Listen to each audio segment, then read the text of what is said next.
My new book, Pillars for Life, A Guide to Spiritual Ethics and Practice, is now out and available for you to read and purchase.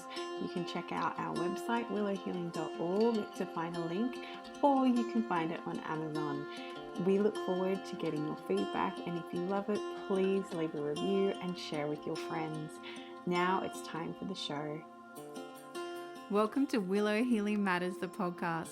We are so excited to have you joining us on this journey where we explore different ways to empower your soul, whether it's healing in your kitchen or all the way up in the corporate world. Come with us as we look into different ways to heal your mind, body, and soul. Hey everyone, it's Catherine from Willow Healing, and today I have with me Dr. Grant Rev Kruhly, also known as Dr. G. So he is a quantum healer, a mentor, and founder of Depth Healing with nearly 60 years of experience in martial arts, meditation, and energy healing.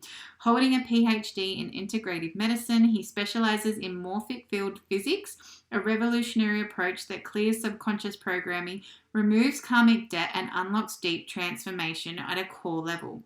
Dr. G works with high achievers, spiritual seekers, and those ready to break free from limitations, guiding them to achieve profound healings, resilience, and empowerment.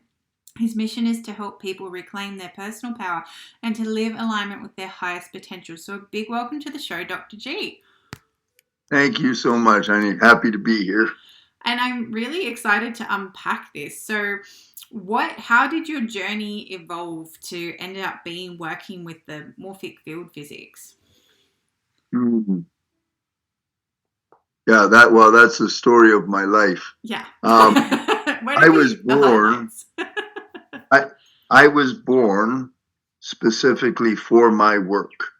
So I knew that by about the age of 3. Wow. And from age 3 until the age of 6, I used to draw this, would have been like a Noah's Ark, except that it's a flying saucer with a gigantic. My dad used to buy me these big white Bristol boards that I draw it on. And I was going to always take all the people, all of the animals, everything to another planet where there's no war and there's no problems. Everybody's happy. Everybody's safe. And vision was really, really clear. I used to draw it in great detail. And then at the age of 6, when I failed grade 1, my dad was a very proud man from Polish immigrants. And I was his first son, and I failed. They failed me. I never, to this day, I have very little use for academic anything. So I wouldn't participate. It was just silly to me. They failed me. And then my dad was embarrassed in front of his friends, his first son. And all of a sudden, everything shut down. So the whole family shut me off emotionally for the rest of my life. And that was age 6. So my subconscious mind is still exposed fully, and the frontal cortex has not kicked in yet. When my frontal cortex kicks in at age 7, I was humiliated at school. I was humiliated everywhere, and I was unseen, and I didn't understand anything. Because when I was born, I'm the first son, so Dad and everybody loved me so much, and it was all those years were I'm downloading really wonderful thing, and then all of a sudden, right at the end, everything collapses. Yeah. So to make sense of my world, I'm very, very strongly bonded with the masculine male, how to be a man, besides a big part of me. But Pop isn't relating with me. So I noticed on television, I used to watch movies, all of the heroes and the guys that were loved were the big fighters. Yeah. They were always, so I became a fighter, and my path led me to find a male figure, which I found in Kushida at the age of 18. And I became his top person we call Uchideshi. And he was a great master of the Yoshinkai Aikido traditions, a direct lineage. And I immersed myself that way, and that's where my proving ground to become a man, learning Zen, all of that starts there. Mm-hmm. At the same time, because of my wounds and the anger and stuff inside me, I have a series of nonstop heavy injuries. So the heavy injuries are created in my programs to meet world-class healers. Mm. And the world-class healers, as they healed my body, which always took a long time, I was studying and absorbing and learning self-healing and what healing is and what suffering is. And at the same time, and being inspired by these guys that are, George Goodhart Jr., the founder of Applied Kinesiology. I broke my back in half when I was 27, broke L5 right in half. So I was able to heal all of that without any operations, no back brace, no nothing. Just straight quantum physics and the guidance of George Goodhart Jr. And that's a big deal. It is a big deal. And then, that whole process, I was able to seal the back and the breaks within 12 weeks with meditation. But undoing all of the reactive, adaptive musculature, neurology, all of that took a long time. Yeah. And the more emotional you are, I'm a very emotionally strong, very emotional person. The more emotion there is, the stronger the imprints and the downloads and the wiring. Yeah. So it was a long path of martial. I'm a real martial specialist. I went on to teach United States Special Force boys and SWAT, and I'm the real deal.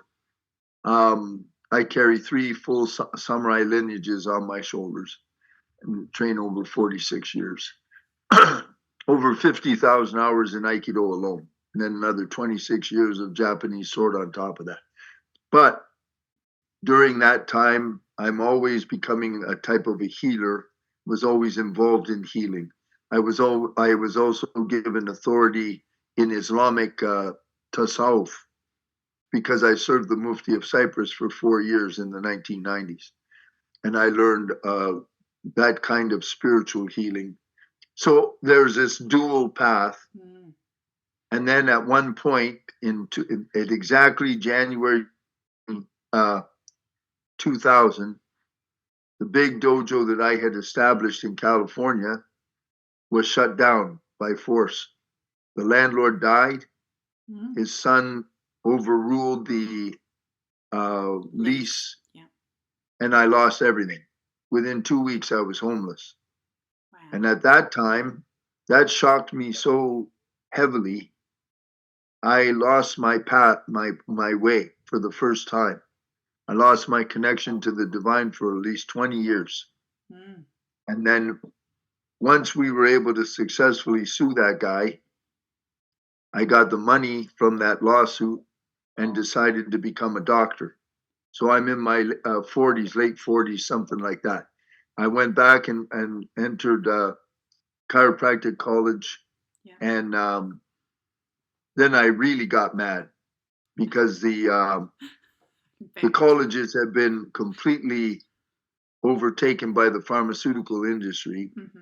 And what I saw made me so angry, I couldn't look at it. And I developed a huge cataracts on both eyes, and which had to be removed years later because I literally couldn't see a truck right in front of me. It was so bad.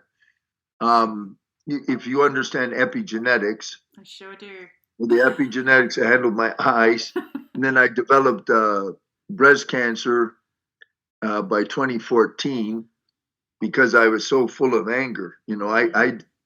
I knew all this stuff and I had all these titles and everything, and I couldn't make a dime. Mm. And my marriage was a complete homunculus because I couldn't provide anything, no matter what I did. And I didn't know at the time about cognitive dissonance. Yeah. It wasn't until I graduated as a doc and moved to Georgia with Tammy that I met the great master Larry Habersky.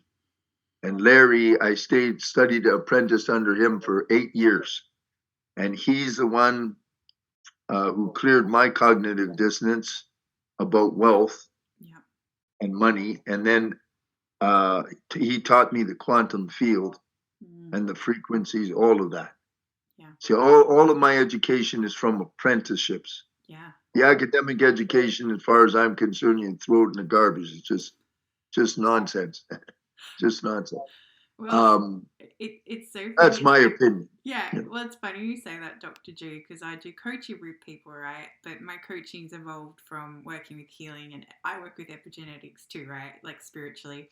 And I was on the phone to these people, and I don't know why. I do know why. It was a good lesson. But this ad came up on Instagram, and I just heard, just fill it in. I'm like, oh, okay. I trust that intuition guide kind of thing. And they rang me out and they said, oh, okay, so where did you get your qualifications for coaching? And I said, does life and God count? And they didn't know what to do with that. Yeah, that's right.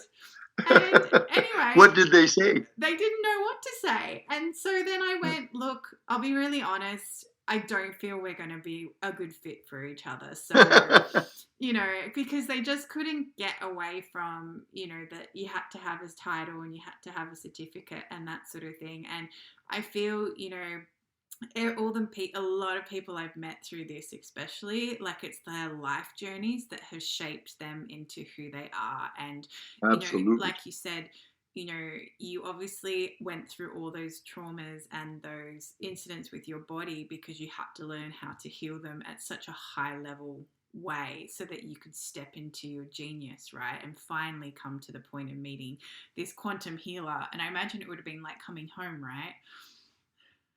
Yeah. Once the divine showed me that I had learned various healing methods, right? Yeah. And when I moved into Georgia, I met Kaya Aman, was a very powerful Reiki master of Tibetan Reiki. I studied under him and acquired my mastership in 3 years, not over a weekend.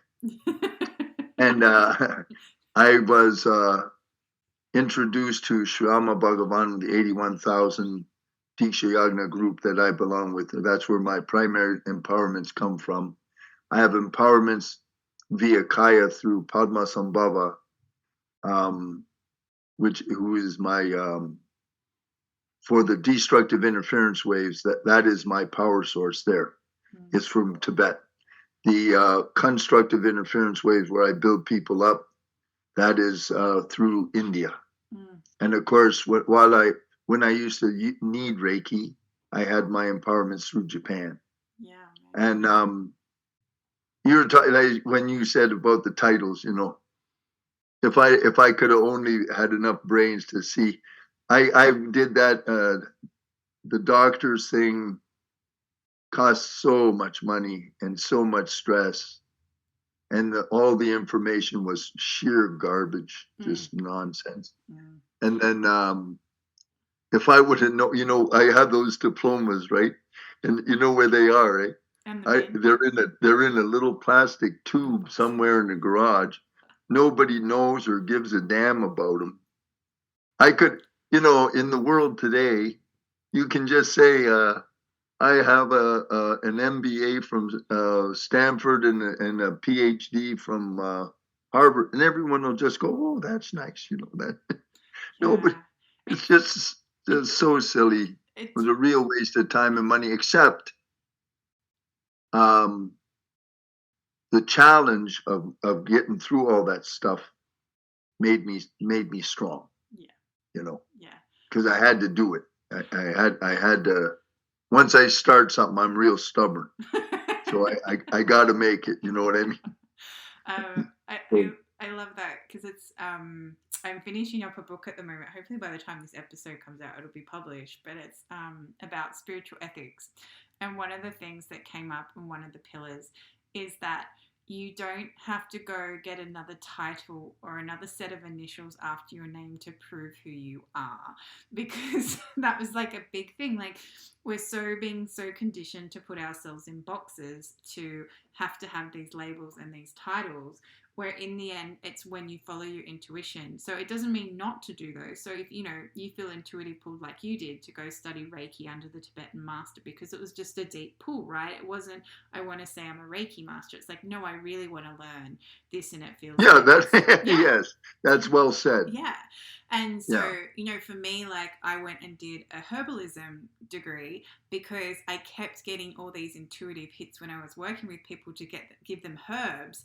And I had no idea what the herbs were. And herbs can be dangerous depending on the contraindications and things like that. So I'm like, no, I really want to learn this because I want to upskill myself so I understand what I'm telling people, rather than, yes, I blindly do rely on what comes through. But at the same time, I want to know, that I'm doing the right thing by people and have that backup. And also then I can go, oh, I'm getting this niggling, or I see this flower, and I can go look it up and know what it is. So, it's like the intention behind going to get it is what's the important part, right? Rather than I'm doing it for the accolade.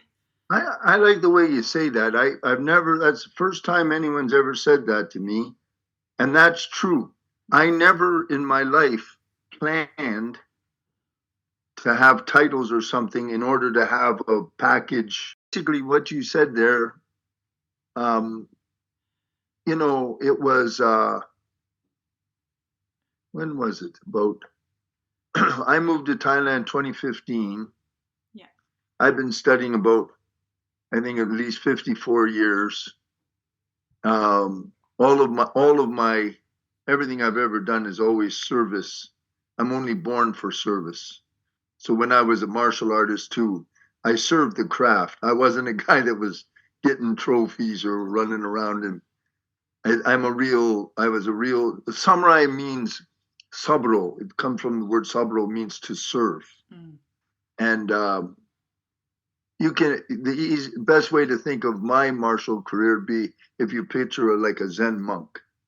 That's more like that. Anyway, one day the divine, I was in Georgia in my prayer room, and the phone rings, and it was a couple from New York. Now I'm in Georgia, and I don't know how they found me. So obviously the divine arranged this. Meant to. So it's a husband and wife. She's dying of cancer, metastasized stage 4 everywhere. And he's a huge man, acquired MS for about 2 years. So I say to him, I was seated in my at my little desk in my meditation room, connected with the divine, and I say to him, "Sir, I don't know how you found me, but I'm a chiropractor in Georgia. You're in New York. What am I supposed to do for you?" And the divine just said to me, "You can heal them from here." Mm. And I was like, "Really?" I've had those. So I tried, too. and with MS it worked very fast, no problem. But with her, she started off with me, and of course, being cancer, you got to really focus real heavily to affect it from this kind of a paradigm, along with whatever else she was taking.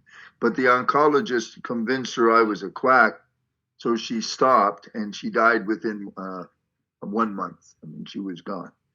I never heard from them again, but that started my career as a distance healer. So what happened was, if you look at it, the way the divine did it, I had acquired, out of sheer interest and drive, this, that, all these different things, experiences, understand this, all these things. And then at the right time, when I was ripe, they showed me how I can put it all together. Yeah. And then later on, when they it showed me I can do Morphic Field Physics.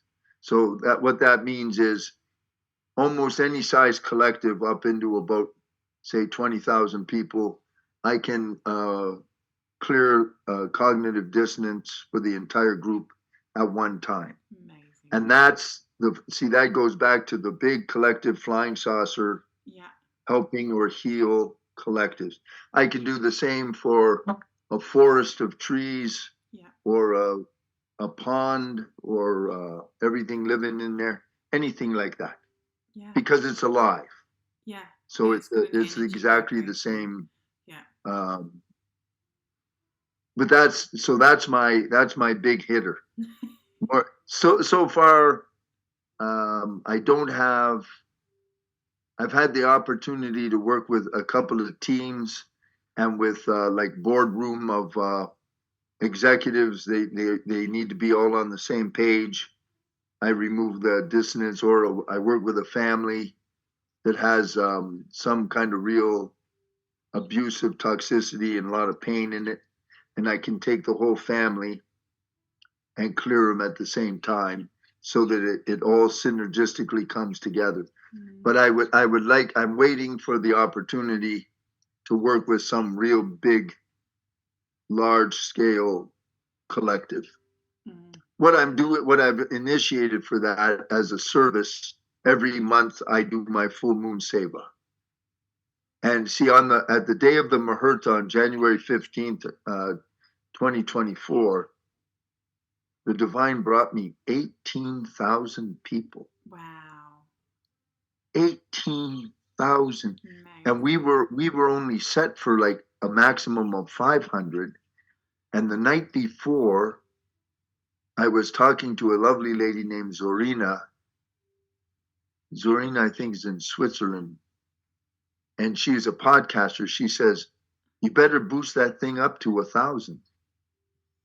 And so we did the night before. And that was the maximum we could do, because before January 15th, I used to have about 20 people as clients.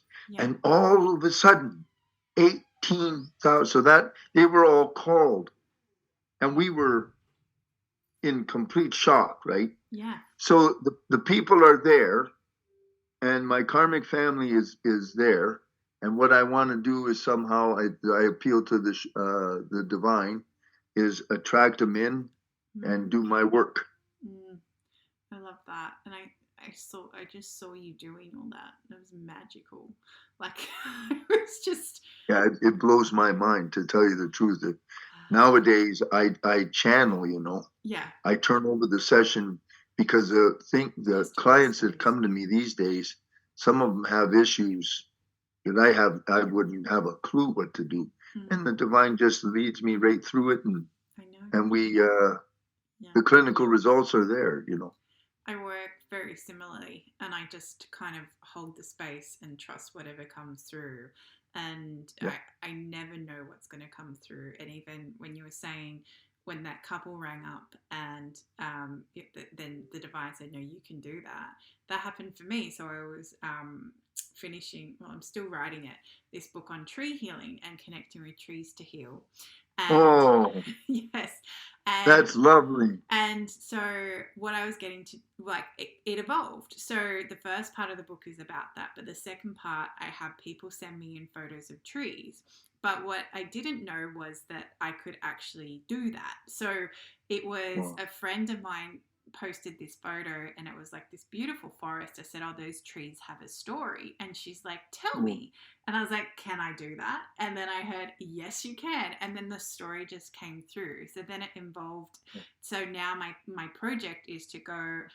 Personally, I'm going to go around the world, but also meet people from around the world and get photos of trees sent in so I can share the tree stories through the written word. So that's beautiful. Yeah, thank you. But I didn't know I could do any of that. I never know these things, even so when you were talking about epigenetics, I was gifted spiritual epigenetics during a breathwork session. I got taken in a past life regression, and they just hit my head and like opened up all the memory of how to do it. And it's so hard. I feel it's the same for you, Dr. G, where you can't explain to people, like it just comes to you. You can't you can't learn it. It's reawakened. That's right. That's people say, "Can you teach me how to do Daptina?" I'm like, no, I wouldn't have a clue. No, I can't how? I can't replicate all the things that made me who I am. Yeah, and I always think, well, how do I teach you to energetically see someone's DNA in the quantum realm? Like how do you teach someone that? Like you either feel pulled to it and then yes, you can explain how you see it and possibly that resonates to help them unpack that. But at the same Mm, time, and long term I think I will teach it. But right now I'm like, right now I'm going to use it to help people access their highest and greatest path because I can see mm. what's blocking them from expressing their divine blueprint. But before then, I don't know what to do with that just yet. And I'm just surrendering that and trusting the divine has a bigger, bigger, bigger plan. I love your work with the tree. I watch people here in Thailand for some reason that I have no clue. They will just cut down trees, and the trees grow back here, but they just cut trees to shreds or remove them all without any thought at all. And people, they don't realize that they're alive, they're conscious, Yeah. and there's terrible karma Yeah. involved in killing everything or just, wiping out.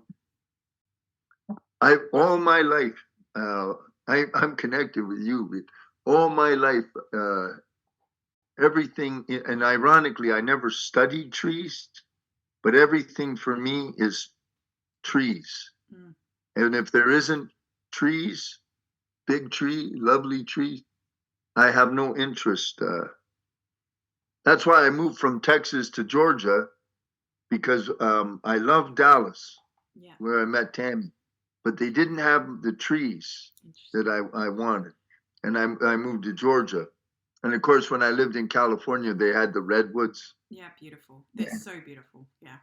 Oh, ever since I was a little child, in Canada where I grew up, had the big giant maples and oaks and the birch. And I just, I used, I was always climbing it. I was never away from trees, and I'm still not.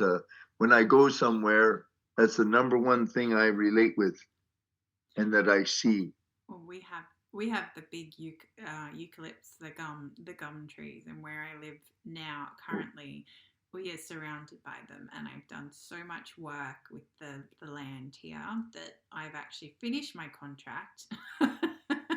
And now we're moving somewhere north, and I know wherever we end up, that's what I said to my husband, wherever we go there'll be trees. And he goes, good, because I want trees too, because it's so, they have so much energy and life and so many stories and things to share with us. And when people realize that they actually are living beings just like us, then I feel the perspective of humanity will shift quite a lot. But we were cutting back the trees a bit because we're in bushfire zone. So Oh, part of it is we have to keep the trees kept to a certain level. And we're like, and we were talking to the trees, my husband and I, saying, we're just cutting you back just so that we don't have to completely cut you down, And my son yeah. runs out and he's like, Mom, stop, they're screaming. Just please stop, they're screaming, And a lot of people don't realize that, yeah, that does happen. And, when I take kids out into nature, I teach them to ask permission before taking anything. Ask if you Yeah. can pick the flower, ask if you can have the leaf, ask if you can have the branch, ask if you can have the sticks, because it's through that and learning to honor nature and that remembering we are part of nature that we can change the perspective of how we interact with it. Yeah. I love the work that they're doing at the Heart Math Institute. Same. Because they've got the instrumentation. They're finding that they can make it look what do you call scientifically. People love Science. Evidence-based stuff, yeah. And I would like to hear. I've been told that the plants and all the everything sings. It does. It's like a symphony. Yeah, it does. I haven't had a chance to hear it yet, Oh, but I would love to hear that. Dr. G, there's this amazing little thing, and one I know is called Plant Wave, but you can actually get synthesizers, so you can actually connect these little probes to the leaves of the plant, and then put it in a synthesizer, and it will sing. So I was doing a plant connection workshop, and that she had a mugwort. And this mugwort, she had to go turn it down because it was getting very loud. And as she got closer to the practitioner, it was going, like it actually got angry because it didn't want to be turned down, and it was like this real magic of just listening to mugwort singing, and that was our background music the whole time. So mugwort is a real plant. It's not just in correct. movies. Correct, it is real. I know, I had the same thing. So mugwort actually helps with dreaming and lucid dreams, and it can actually be like a really powerful, like, relaxant as well. So yeah. Oh. Yeah, it's not just in Harry Potter. Oh, that's really cool. I didn't know. I didn't know that. I always heard of it with Harry Potter, but Yeah, there you go. Now you know. It's also a real herb. So thank you, Harry Potter, for bringing mugwort to life. Yeah. That's cool, man. Well, the great Sheikh Nazim that I used to serve, I'm always total immersion person, eh? So I did 4 full years of really heavy tasawwuf, and Sheikh Nazim used to say that all of the plants, he could hear them, all of nature. They describe it in their Sufi way, but nevertheless, so many years later now they've got the instruments and they validate that. I know. I love that especially the Heart Math Institute. It's really, I love how much they're just saying, hey, how you guys said this was all woo. Here's the actual evidence now that you've been asking for, and here it is clear as day. But then, grounding is such a big example of that, because grounding got so, like you're hugging trees and you're going barefoot on the ground, and now they're showing all the positive impacts that has on health and all the positive things it does to your energy field and everything else. So now it's not as woo, but still a bit woo, So it's. I just finished I get up way before sunrise and I ground for a few hours while I do my sadhana, to connect through to the divine. And I'm always barefoot on the ground. I very rarely have shoes on, and if I have to wear shoes, I get really disappointed. And at some point, they'll just go missing as well. Like, all my clients know I won't have shoes on. They just accept that part of me. And if they don't, then they need to learn to take their shoes off too. So it's the best thing in the world, boy. And if they combine that with some kind of real actual shielding for Wi-Fi. Oh, yes. The benefit is so huge. Yeah. So I have it all going puck right here as we're talking because of that exact reason. But as we finish our time up together, Dr. G, I asked my guest if there was something they could heal or change in the world, what would it be? I'm sorry, say the question one more time. Yeah. If there was something you could heal or change in the world, what would it be? Well, that's a big. I know, it's a biggie. It's a biggie. I got about 100,000 things. Trust what the divine wants you to say. That's what I would say. Well, since I was a little child, one part of the whole reason the drive is, or that I love to see people who are proud and have dignity, and they're not scared. And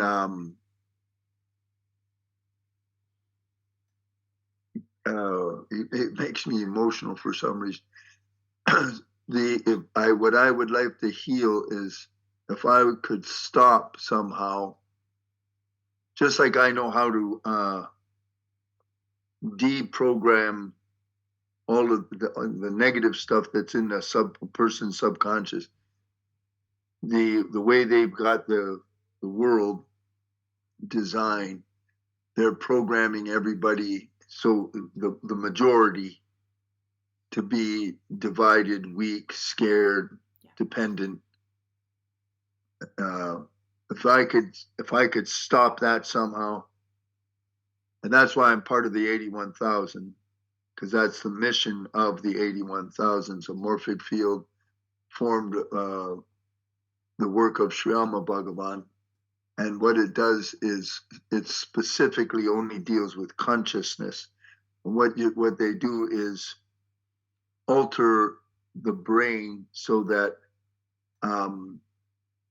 anger, fear, regret, those kinds of things are simply unplugged from the brain.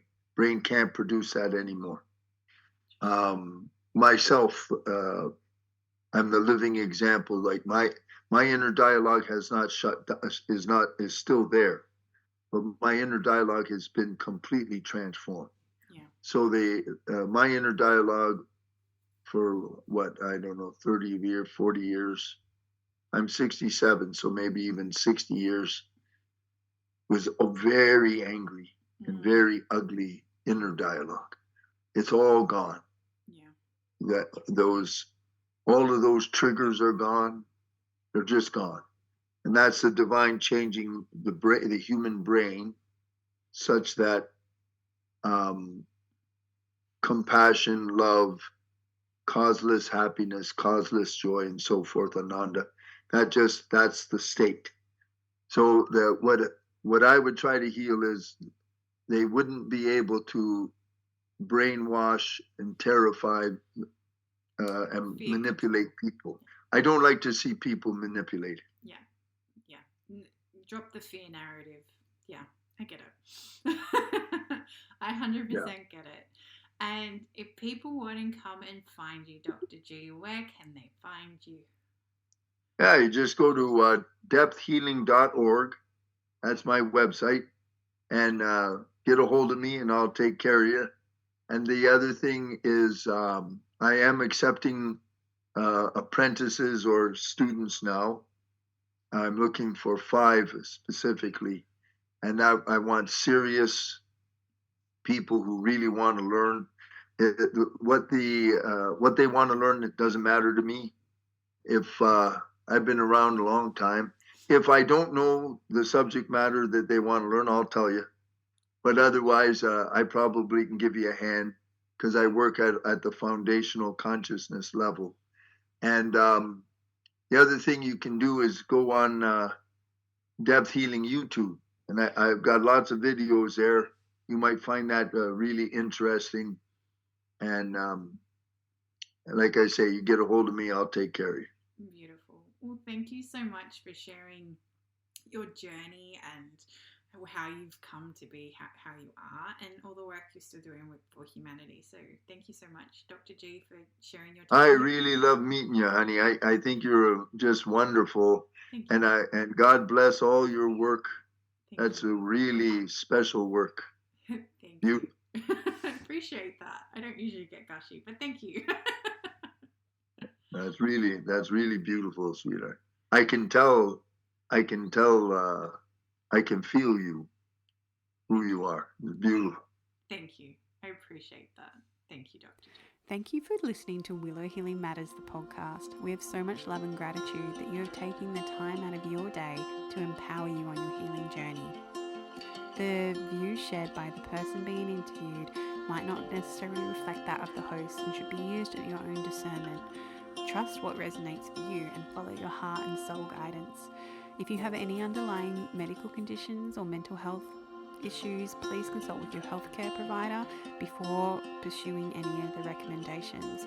Likewise, you can always contact the person being interviewed to find out more information. This can be found in the show notes. Remember to activate, align, heal, empower, and find love in everything that you do.